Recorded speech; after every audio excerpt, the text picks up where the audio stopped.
Oi, eu sou o Kami e eu vim comentar sobre Kami no Komodo, ou Shield of God, um mangá perturbador pra cá. E não tem nenhum motivo específico, eu só achei esse mangá na internet e eu resolvi, vou trazer porque sim. O mangá começa mostrando o nascimento do protagonista, que nasce do da sua mãe. Da sua mãe não, da mãe dele no caso. Ele não sabe da onde veio, pra onde vai, e principalmente, do porquê ele nasceu.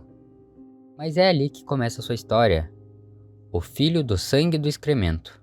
O filho de Deus.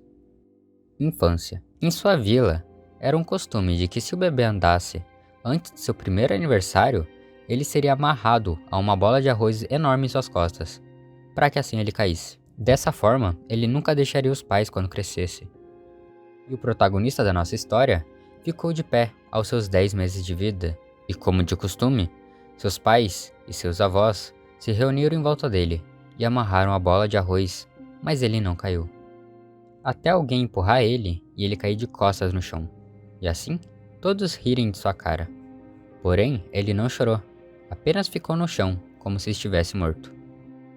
A primeira atrocidade, o menino desenvolveu o hábito de brincar com fezes, e o médico aconselhou aos pais que entregassem argila para o menino brincar no lugar das fezes.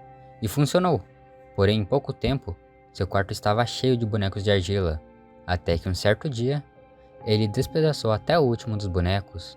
Essa foi sua primeira atrocidade. Até que um dia, o gato da família foi morto. O gato amava o menino, e o menino amava o gato. E ele chorou por dias, e os adultos nunca suspeitaram que ele era o assassino. Porém, quando nem ele mesmo acreditava que matou o gato, ele parou de chorar. Fundamental. Em seu fundamental, ele enxergava como uma prisão, cheia de porcos e macacos. A sala estava escolhendo uma garota para atormentar, e em uma cena agonizante pra cacete, seguram ela e colocam agulhas debaixo de suas unhas. Se você fizer qualquer barulho, enfiarei mais um. Se chorar, enfiarei outro no lugar do anterior. Aquele dia, depois da aula, ele encontrou a garota sentada. Será que eu poderia ajudá-la? Ela olhou para ele. Quer que eu mate eles para você? Aquela manhã, um cadáver foi deixado atrás do ginásio. As crianças formaram um círculo em volta do cadáver. Não havia nenhuma criança barulhenta ali. Todas ficaram em pé, em silêncio. Após mandarem as crianças entrarem para as salas e a polícia chegar, os alunos foram mandados embora mais cedo. E nosso protagonista estava indiferente. Seu segundo crime aconteceu no dia seguinte ao retorno da escola, que aconteceu no parque próximo. E então aconteceu o terceiro assassinato. Um dia, enquanto ele caminhava, ele sentiu uma garota atrás dele e pede: por favor, pare. Por quê? Você matou quem não estava envolvido. Não havia ninguém que não estivesse envolvido. Você acabará sendo pego. Não, eu não serei pego. Como pode ter tanta certeza? Porque isso não tem nada a ver comigo. E se eu te denunciar, você não vai. Você está certo. Ela sai dando uma risadinha e logo na página seguinte, mostra a garota cometendo suicídio. Com seus 14 anos, ele passava bastante tempo com garotos de 10, 11 anos. E ele não sabe o que atrai aqueles meninos até ele. Ele não costumava interagir com os colegas de classe e não havia nenhum interesse em garotas e sentia repulsa de seus bustos inchados. Ele apreciava passar horas olhando as crianças brincar. Em uma brincadeira, ele dividia 12 garotos em 2 grupos de 6, um de cowboys e outro de índios, e ele fazia eles matarem uns aos outros. Obviamente, ele era o líder dos cowboys, e nessa brincadeira, sempre acabava com os índios correndo pelados e mortos. Isso era um substituto para o impulso assassino que havia crescido dentro dele após o incidente. Quando a batalha terminava, ele se juntava às crianças e todos ficavam pelados e tocavam uns aos outros sexualmente. Nunca foi mais que toques inocentes, mas por hora ele estava satisfeito com aquilo. Um dia, eles trouxeram um menino novo até ele. O tal menino estava imundo, mas ainda assim era bonito. Você está com fome? Ele acenou em silêncio. E foi jogado um pão em seus pés, e ele se ajoelhou e devorou. Seus pais te abandonaram? Ele ficou em silêncio, apenas continuou comendo.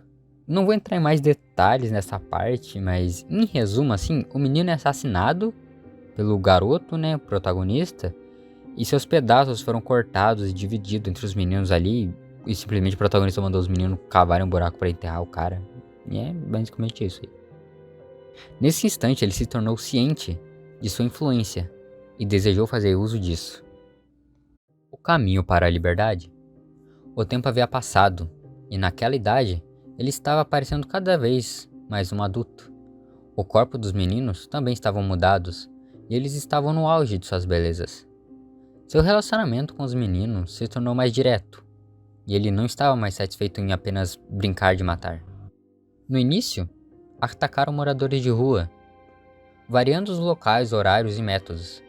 Mataram diversos moradores de rua, e a polícia nunca deu prosseguimento aos casos.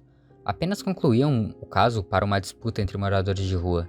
A sociedade também não demonstrou interesse, e as mesmas pessoas que faziam alvoroço por causa das crianças mortas não se importavam com os moradores de rua sendo mortos. Ele odiava a feiura da sociedade.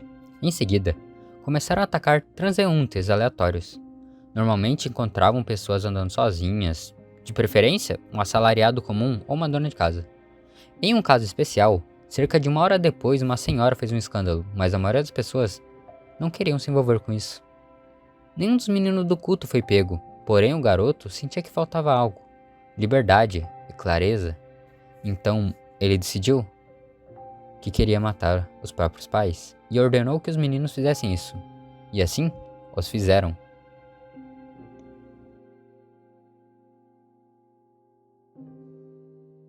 Quando ele chegou em casa, ela estava em chamas, e ele não entendeu, mas uma lágrima escorreu de seus olhos. Ele havia visto no meio das chamas uma multidão retorcida de seu futuro, e esse foi seu aniversário, de 17 anos. Tropeção.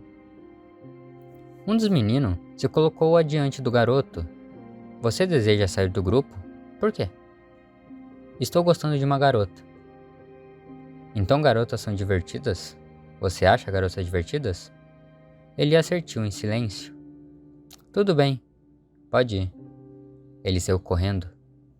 E os meninos perguntaram ao garoto: Você tem certeza? Absoluta. Não perseguimos aqueles que desejam partir. Em um de seu encontro, o menino que havia saído do grupo sai para buscar flores e deixa a menina sozinha. Porém, ao voltar, se depara com a menina completamente despida e morta. Judas. O garoto foi tolo porque quebrou sua própria regra. Ele sabia que isso fez ele tão tolo. Desde o começo de seu mundo, havia uma membrana que o revestia. O medo. Ele sentiu como se uma parte de seu próprio corpo havia sido decepada, e dentro dessa ferida fluirá o mundo. O mundo que ele mais odiava e mais temia.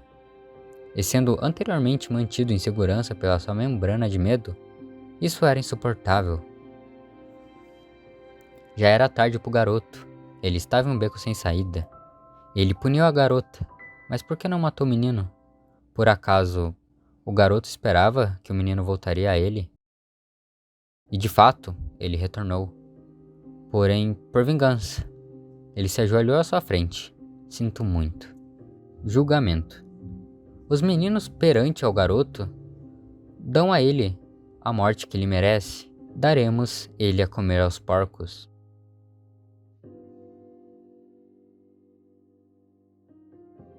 A humanidade provavelmente deveria regozijar que minha vida tenha terminado dessa forma, mas vocês não deveriam se descuidar, pois sempre renascerei de novo em algum lugar.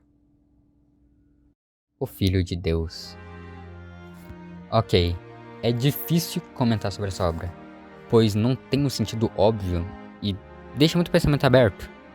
Uma das teorias que eu vi falar é que o mangá seria sobre o anticristo. Isso explicaria o final e dizer que voltaria em algum lugar, mas eu proponho uma visão mais reflexiva sobre isso, que o mangá só conta sobre um jovem perturbado e doentio e possui diversos pontos interpretativos de crítica, o que faz mesmo ser um mangá nojento, horrível, que é um mangá muito pesado, mas mesmo assim ainda tem aquele ponto de reflexão, como o fato da sociedade ignorar a morte de moradores de rua ou de alguém aleatório, mas se importar tanto com a morte de criança, sendo completamente hipócrita. O mangá possui uma arte abstrata e nunca revelando o nome do protagonista, para não dar o nome a quem faz isso, podendo ser interpretado como qualquer ser, ou talvez como o próprio anticristo. É uma literatura extremamente pesada e precisa de um estômago forte. Para não deixar esse vídeo pesado, eu poupei muito detalhe e cenas, deixando o vídeo mais assistível, sabe? Porque é uma obra muito interpretativa, né? Então, bem, esse é Kami no Komodo, o mangá mais perturbador que eu já li.